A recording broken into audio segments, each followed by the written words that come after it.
નમસ્કાર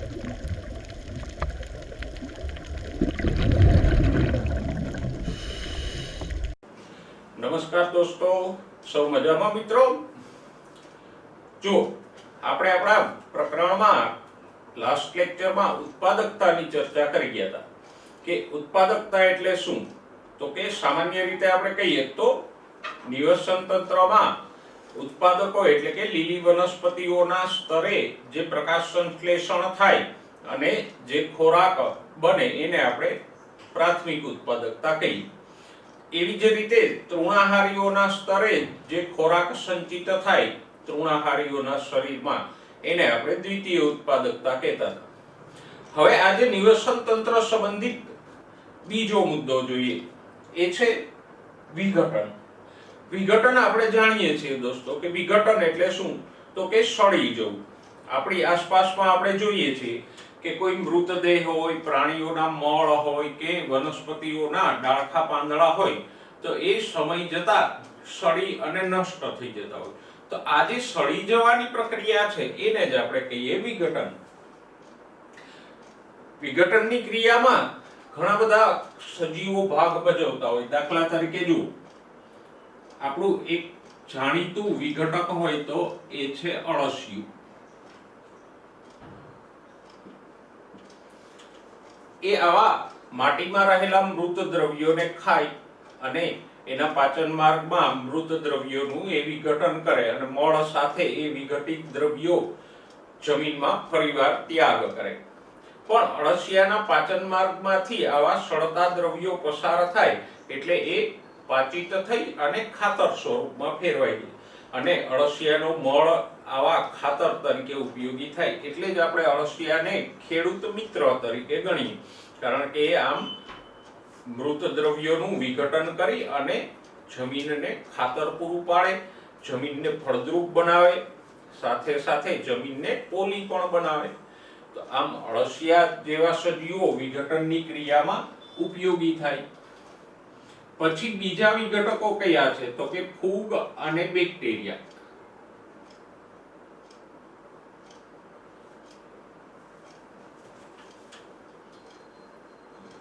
ફૂગ અને બેક્ટેરિયા જેવા સૂક્ષ્મ જીવો પણ વિઘટનની ક્રિયામાં ઉપયોગી થશે. જો કોઈ પણ વસ્તુમાં બેક્ટેરિયાઓ લાગે, આપણો ખોરાક હોય એમાં બેક્ટેરિયાઓ થઈ જાય એટલે ખોરાક પણ બગડીને સડી જાય, વિઘટન પામી જાય. એવી જ રીતે કાગળ કે લાકડા ઉપર ફૂગ લાગે તો એનું પણ વિઘટન થઈ જાય છે. તો આમ અળસિયા જેવા મૃતભક્ષી પ્રાણીઓ, મૃતોપજીવી ફૂગ, મૃતોપજીવી બેક્ટેરિયાઓ એ વિઘટનમાં અગત્યની ભૂમિકા ભજવે.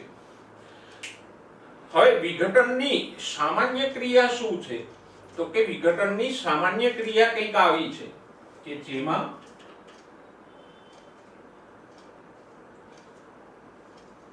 જટિલ કાર્બનિક દ્રવ્યોનું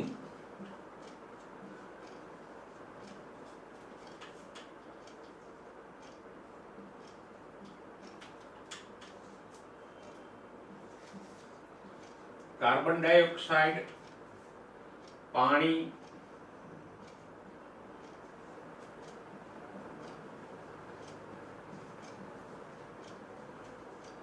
ખનિજો અને ઉષ્મામાં રૂપાંતરણ થાય. જટિલ કાર્બનિક દ્રવ્યો એટલે કોણ, તો કે મૃતદેહની અંદર રહેલા કાર્બોદિત,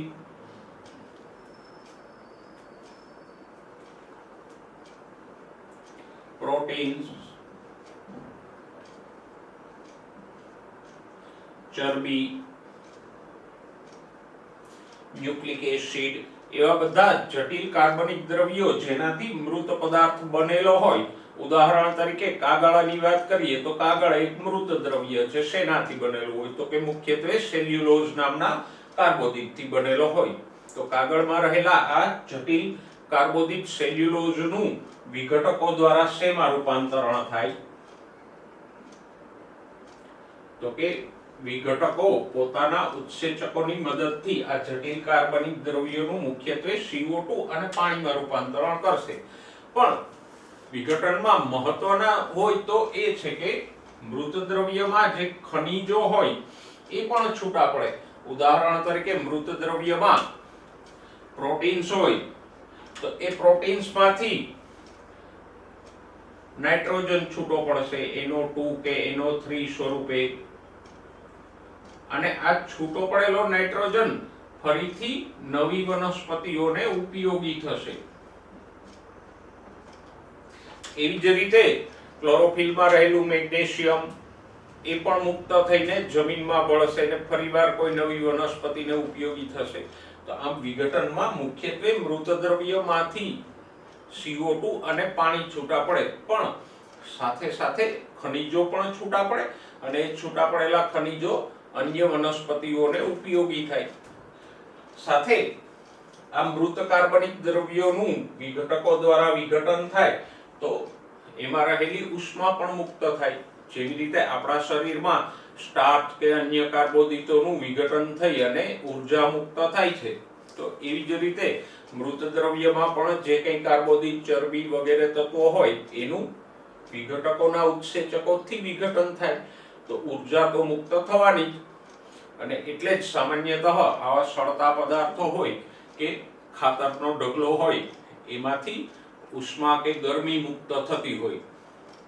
ખાતરને ખેડૂતો જ્યારે ખેતરમાં નાખવા માટે એ ખાતરના ઢગલાને તોડે તો એમાંથી પુષ્કળ પ્રમાણમાં ગરમી મુક્ત થતી હોય. એનું કારણ એક ગરમી આ વિઘટન દ્વારા મુક્ત થયેલી ઉષ્મા છે. તો આમ સરળ શબ્દોમાં આપણે કહી શકીએ કે વિઘટન એટલે શું, તો કે જટિલ કાર્બનિક દ્રવ્યોનું વિઘટકો દ્વારા CO2, પાણી અને ઉષ્મા સ્વરૂપોમાં મુક્ત થવું એને આપણે વિઘટન કહીએ.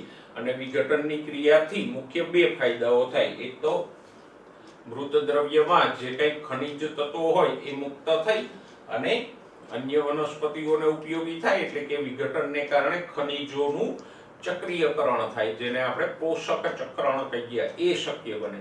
અને વિઘટનથી બીજો ફાયદો કયો થાય, તો કે વિઘટનને કારણે મૃતદેહોનો નિકાલ થઈ જાય. જો વિઘટન ન થાય તો પૃથ્વી ઉપર ભૂતકાળમાં મરેલા સજીવોના મૃતદેહો આજે પણ એમને રહે અને આખી પૃથ્વી મૃતદેહોથી ભરાઈ જાય. મે બી કદાચ ડાયનોસોરના મૃતદેહો પણ આજે પૃથ્વી ઉપર હોત જો વિઘટન ન થયું હોત તો. આમ વિઘટનથી ખનિજોનું ચક્રીયકરણ થાય અને બીજું મૃતદેહોનો નિકાલ થાય, જેથી કરીને નવા સજીવોને ખનિજ તત્વો પણ પ્રાપ્ત થાય અને જૂના સજીવોના મૃતદેહો નાશ પામી જાય તો નવા સજીવોને જગ્યા પણ મળે. તો આપણે વિઘટનનો પ્રાથમિક ખ્યાલ મેળવ્યો. ઓકે, હવે જોઈએ વિઘટનના તબક્કાઓ.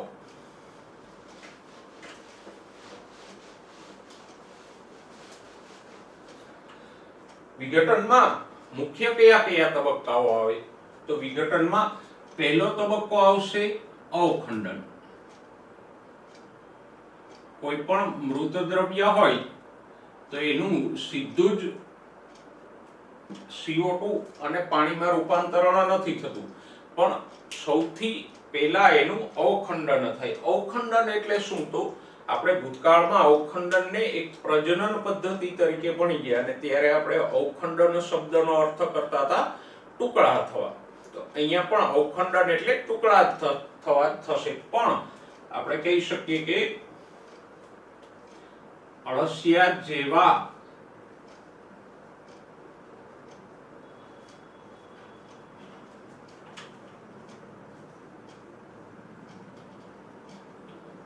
મૃતભક્ષીઓના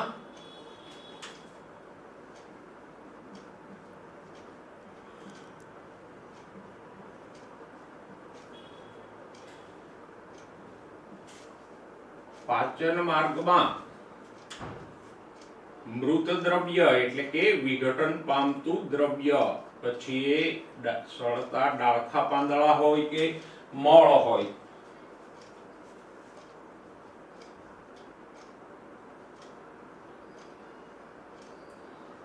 નાના કણોમાં ફેરવાય એને આપણે કહીશું અવખંડન. તો અવખંડન એટલે ટુકડા થવા જ, પણ અહીંયા શેના ટુકડા થાય છે, જે મૃત દ્રવ્ય હોય એના. જંગલની જમીન ઉપર સળતા ડાળખા પાંદડા હોય તો એને અળસિયાઓ ખાય, અળસિયા જેવા મૃત પક્ષીઓ, અને પછી અળસિયાના પાચન માર્ગમાં આ દ્રવ્યો દળાય અને ભૂકો થાય. જેમ આપણા પાચન માર્ગમાં ઘન ખોરાકને દળી અને બારીક કણોમાં ફેરવવામાં આવે, એમ અળસિયાઓ મૃત દ્રવ્યને બારીક કણોમાં ફેરવશે. એના નાના કણ સ્વરૂપે ટુકડા કરશે, તો એને કહેશું અવખંડન. તો આમ કોઈ પણ મૃત દ્રવ્ય હોય એનું પહેલા અવખંડન થાય, પછી આગળની પ્રક્રિયા થશે. બીજો તબક્કો છે ધોવાણ.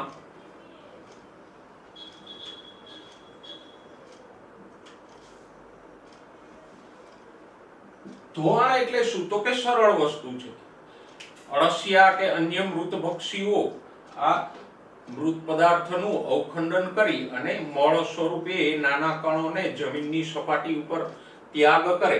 પણ હવે જો એ જમીનની સપાટી ઉપર પડેલા દ્રવ્યો માટીની અંદર ન ઉતરે તો એનું ફૂગ અને બેક્ટેરિયા દ્વારા વિઘટન ન થાય. કારણ કે ફૂગ અને બેક્ટેરિયા જમીનની સપાટી ઉપર ઓછા હોય, જમીનની અંદર વધારે હોય, ત્યાં ભેજનું પ્રમાણ વધુ હોય, એટલે ફૂગ અને બેક્ટેરિયાઓ જમીનની અંદર વધારે હોય. તો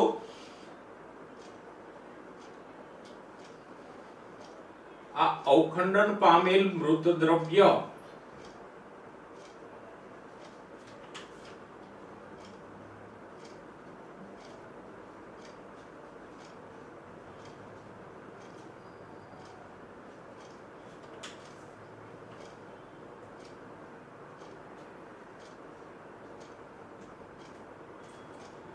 વરસાદના પાણી સાથે ધોવાય.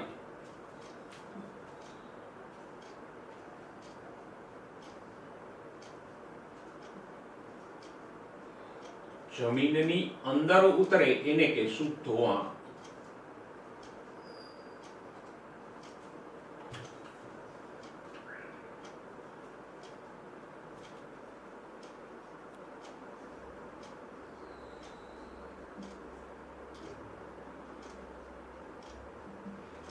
તો આમ ધોવાણ એટલે સરળ છે. મૃત પક્ષીઓએ જે ડાળખા પાંદડાઓને પાચન માર્ગમાં દળી અને મળ સ્વરૂપે બહાર કાઢ્યા હોય, એ અવખંડન પામેલું દ્રવ્ય વરસાદના પાણી સાથે માટીની અંદર ઉતરે, જેથી કરીને ત્યાં વધારે બેક્ટેરિયા અને ફૂગ હોય અને આ અંદર ઉતરેલા અવખંડિત દ્રવ્યનું એ આગળ જતા સારી રીતે વિઘટન કરી શકે. ઓકે, ત્રીજો તબક્કો છે અપચય.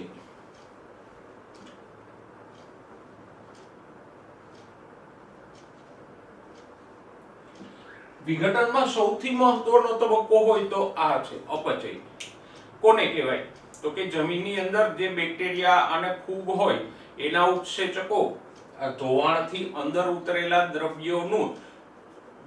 દ્રવ્યોના કાર્બનિક પદાર્થોને અકાર્બનિક સરળ એટલે કે CO2 અને પાણી જેવા પદાર્થોમાં ફેરવી નાખે. તો આપણે કહી શકીએ જમીનમાં રહેલા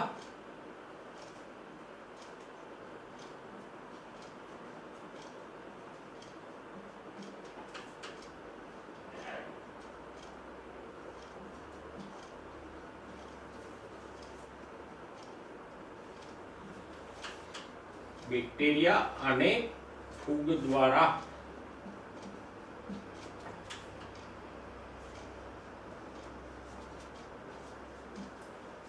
મૃત દ્રવ્યના કાર્બનિક પદાર્થોનું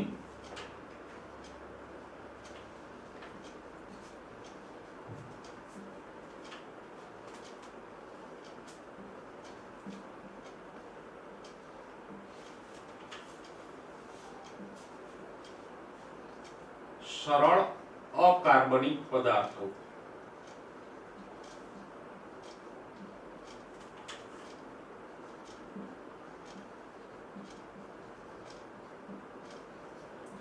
માં રૂપાંતરણ થાય એને આપણે કહીશું અપચય. સરળ અકાર્બનિક પદાર્થો એટલે કહીએ તો કે હમણાં જ આપણે અહીંયા બોર્ડ ઉપર લખ્યા હતા લાલ માર્કરથી CO2, પાણી અને ખનિજો. તો આમ બેક્ટેરિયા અને ફૂગના ઉત્સેચકો દ્વારા, જેમ આપણા પાચન માર્ગમાં ઉત્સેચકો દ્વારા આપણે પ્રોટીન્સ કે કાર્બોદિતોને સરળ ઘટકોમાં ફેરવીએ છીએ, એમ અહીંયા પણ બેક્ટેરિયા અને ફૂગના ઘટકો આવું જ કામ કરશે. ઓકે, હવે અપચયની ક્રિયામાં બે પેટા તબક્કાઓ આવે. પહેલો પેટા તબક્કો છે ખાતર નિર્માણ. અપચયની ક્રિયા બે તબક્કામાં થાય. એક છે ખાતર નિર્માણ,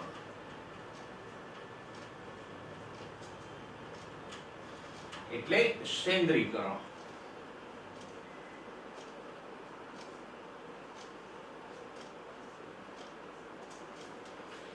સેન્દ્રીકરણ એટલે શું? તો કે આ સળગતા અપચય પામતા પદાર્થો એક કાળા અસ્ફટિકમય પદાર્થમાં રૂપાંતરિત થાય એને આપણે કહીએ સેન્દ્રીકરણ. તો આપણે કહી શકીએ કે શરૂઆતના તબક્કામાં અપચય પામતા પદાર્થો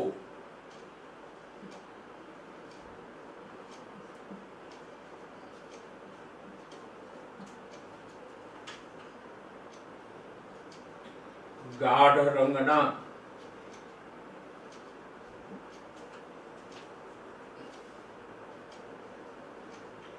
અસ્ફટિકમય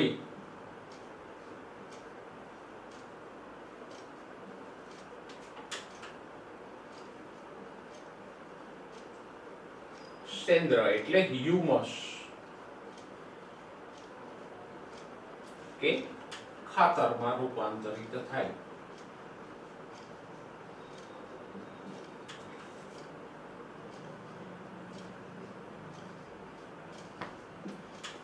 કારણ કે સીધા જ એમાંથી CO2 અને ખનિજો છૂટા નથી પડી જતા, પણ પહેલા આવો ગાઢ અસ્ફટિકમય સેન્દ્ર બને અને એ સેન્દ્રમાં જે ખનિજ ક્ષારો હોય એ કાં તો વનસ્પતિ ગ્રહણ કરી લે અથવા જો વનસ્પતિ એને ગ્રહણ ન કરે તો આગળનો તબક્કો આવે ખનિજીકરણ.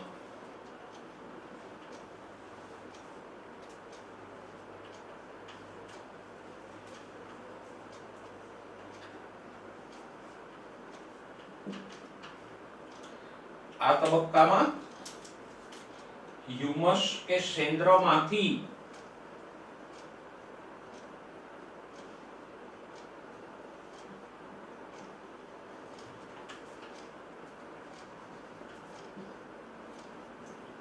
ખનિજો છૂટા પડે.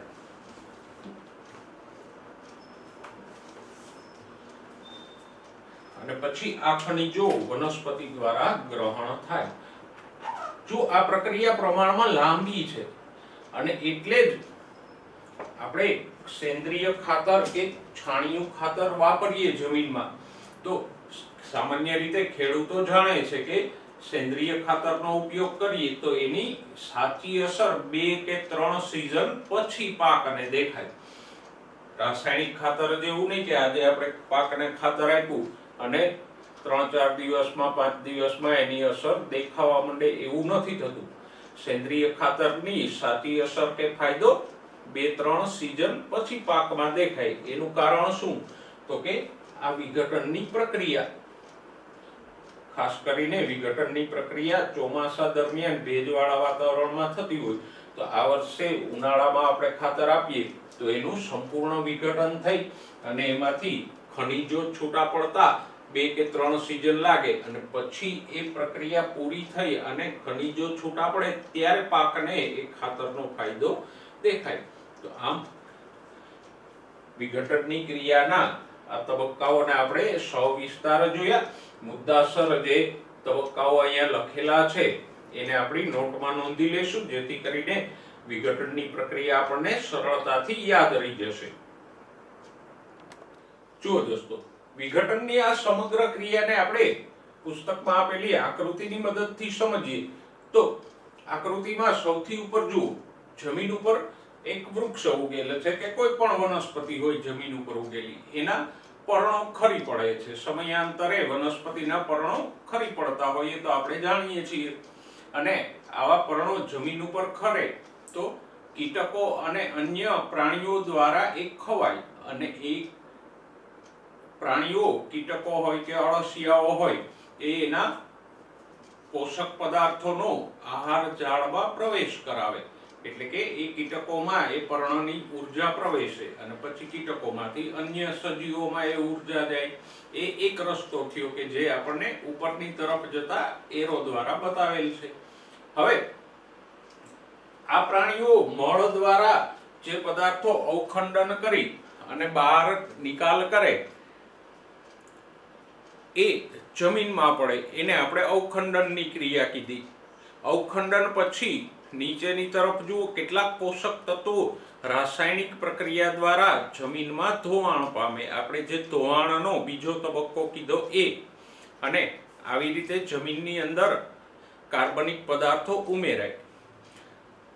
જો કીટકો આવા લીલા પર્ણોને ખાય ત્યાંથી બીજો એક ફાંટો પડે છે. એને ફૂગ જેવા મૃત પક્ષીઓ કે અળસિયા જેવા મૃત પક્ષીઓ ગ્રહણ કરે અને મળ દ્વારા એ કાર્બનિક પદાર્થોને જમીનમાં ઉમેરે.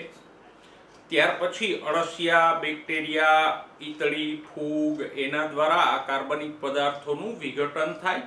એમાંથી સેન્દ્ર એટલે ખાતર બને અને એ સેન્દ્રમાંથી ખનિજો છૂટા પડે અને એ ખનિજો ફરીથી કોઈ નવી વનસ્પતિને ઉપયોગમાં આવે. તો આમ ફૂગ અને બેક્ટેરિયા દ્વારા આ પર્ણોનો આંશિક રીતે ઉપભોગ એટલે કે ઉપયોગ કરાય ખોરાક તરીકે.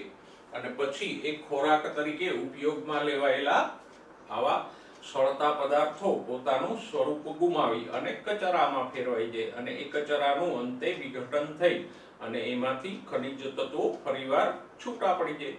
તો આમ અહીંયા આપણે ખનિજ તત્વો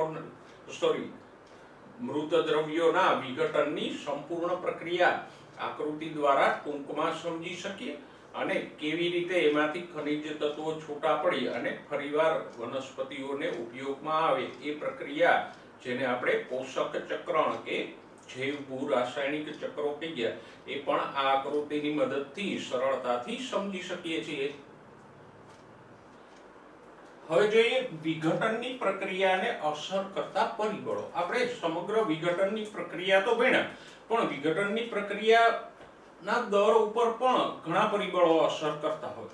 આ પરિબળોમાં મુખ્ય બે પરિબળો છે. એક તો મૃત અવશેષીય દ્રવ્યોનું બંધારણ એટલે કે જે પદાર્થ વિઘટન પામે છે એ મૃત દ્રવ્યોનું બંધારણ. એમાં કયા કયા રાસાયણિક ઘટકો આવેલા છે એના ઉપર વિઘટનના દરનો આધાર રહે અને બીજા પર્યાવરણીય કારકો કે પરિબળો ઉપર વિઘટનના દરનો આધાર રહે. જોઈએ બે પ્રકારના પરિબળો કેવી રીતે વિઘટનના દરને અસર કરે છે. તો જો મૃત અવશેષીય દ્રવ્યોમાં લિગ્નિન કે કાઇટિન સભર દ્રવ્યો હોય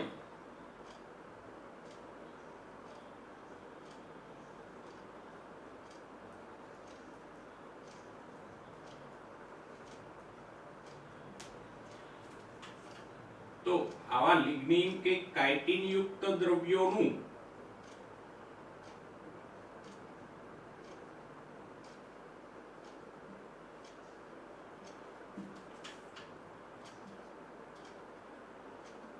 વિઘટન ધીમું થશે.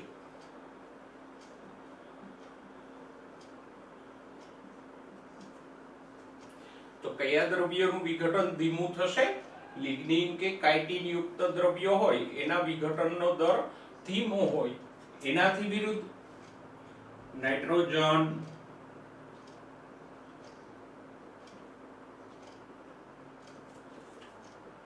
ટૂંકમાં કહીએ તો પ્રોટીન, નાઇટ્રોજન યુક્ત કાર્બનિક પદાર્થો એટલે પ્રોટીન અને શર્કરા કે કાર્બોદિત યુક્ત પદાર્થો છે એનું વિઘટન ઝડપી હશે.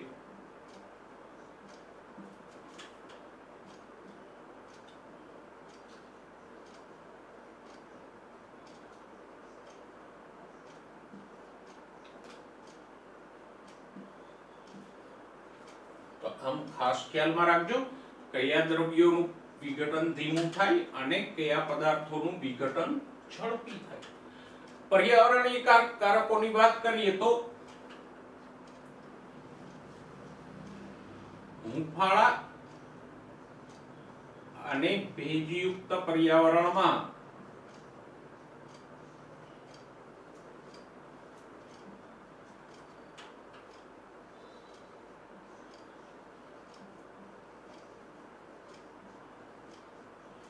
વિઘટન ઝડપી થશે.